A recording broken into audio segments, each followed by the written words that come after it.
has significant effect on many people's lives.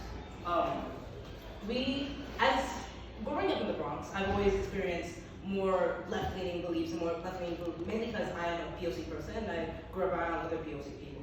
But when you go into different institutions or go into different neighborhoods, you tend to see the colors shift.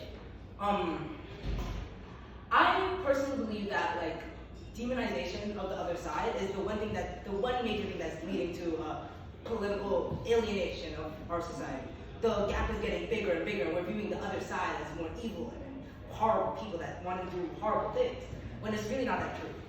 I feel like if we, in our society, I feel like there has to be the uplifting and motivation of other voices and dissenting opinions.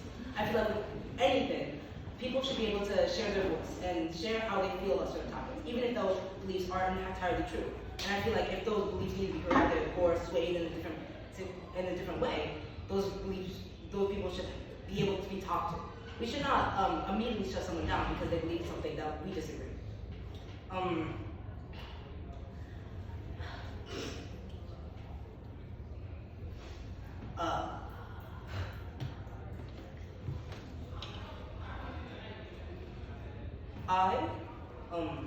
I remember when I went to my first debate, and I had to argue for immigration. And I remember when I went up on that podium and I had to argue the negative stuff. So I was arguing against immigration. I remember arguing it and not really believing anything I said.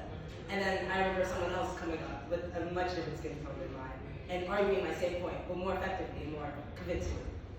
And I remember thinking, like, damn, he kind of floored me. But I remember thinking that I could never really argue that point as thoroughly because I couldn't truly believe it. And I could never really come to understand the other side because the other side was so far away from me. And as I've gotten older and as I've explored different avenues in my life, I've realized that people that disagree with me aren't inherently evil. People that have different opinions than me aren't inherently bad. And I feel like learning that was one of the most important things I've learned in my life.